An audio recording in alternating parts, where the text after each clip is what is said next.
প্রতি বছর বৈশাখ মাসে শুক্লপক্ষের একাদশী তিথিতে মোহিনী একাদশী উপবাস পালন করা হয়। আর এইবার অর্থাৎ 2025 সালে মোহিনী একাদশী পড়েছে 8ই মে। মোহিনী একাদশীর দিনে বুধাদিত্য যোগ ও হর্ষ যোগ সহ অনেকগুলো শুভ যোগ তৈরি হচ্ছে। আর এই শুভ যোগগুলিতে যদি কিছু উপায় আমরা পালন করি তাহলে আমাদের ভাগ্য সম্পূর্ণভাবে আমাদের পক্ষে থাকবে। চলুন এবার সেই উপায়গুলো বলে দিই। ধর্মীয় শাস্ত্র অনুসারে এই দিন উপবাস পালন করে যদি আচার অনুষ্ঠানের মাধ্যমে ভগবান নারায়ণ ও লক্ষ্মী দেবীর পুজো করা যায় তাহলে সমস্ত ঝামেলা দূর হয় এবং সমস্ত কর্মে সিদ্ধি লাভ করা সম্ভব হয়।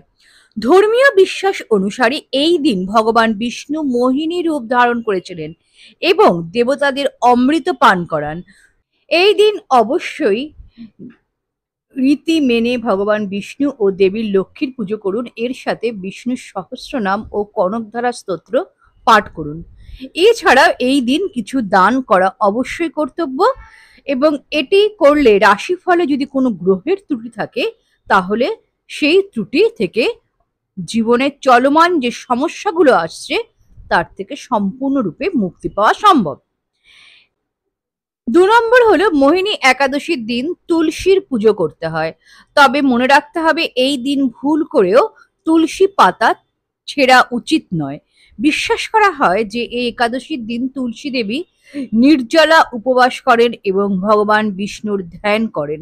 তাই এই দিন সকাল ও সন্ধ্যায় তুলসীর পুজো করুন, কিন্তু তুলসীর পাতা ছিঁড়বেন না।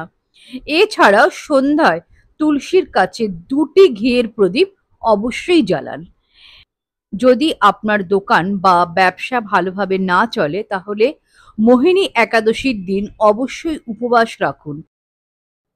11টি গোমতী চক্র এবং 1 চোখা নারকেল নেবেন এবং এই 2টি জিনিস একটি হলুদ কাপড়ে বেঁধে একটি বান্ডিল তৈরি করুন। এটি দোকান বা ব্যবসার মন্দিরে রাখুন। এরপর প্রার্থনা করুন। এরপর দোকান বা ব্যবসা স্থানের প্রধান প্রবেশ পথে বান্ডিলটি ঝুলিয়ে দিন। এতে করে আর্থিক অবস্থা ভালো থাকবে এবং অর্থ প্রাপ্তির শুভ সম্ভাবনা তৈরি হবে। এই বছর মোহিনী একাদশী বৃহস্পতিবার পড়েছে। ভগবান বিষ্ণুর সাথে কলা গাছের পুজো করুন। কলা গাছের গোড়ায় 1 পিণ্ড হলুদ অর্পণ করুন এবং ঘিয়ের প্রদীপ জ্বালিয়ে রাখুন। এটি করলে ভাগ্য সর্বদা আপনার সাথে থাকবে এবং আপনার রাশিফলের বৃহস্পতির অবস্থান অত্যন্ত শক্তিশালী হয়ে উঠবে, যা জীবনের প্রতিটি ক্ষেত্রে আপনাকে উপকার দেবে। এই একাদশীর দিন ভগবান বিষ্ণুকে দক্ষিণাবর্তী শঙ্খ দিয়ে অভিষেক করুন এবং পান পাতায় চন্দন দিয়ে ওং বিষ্ণবে নমঃ এই মন্ত্রটি লিখে বিষ্ণুজিকে অর্পণ করুন। এরপরে বিষ্ণু চালিসা বা শ্রীমদ্ ভগবদ গীতা পাঠ করুন এবং ঘিয়ের প্রদীপ দিয়ে আরতি করুন।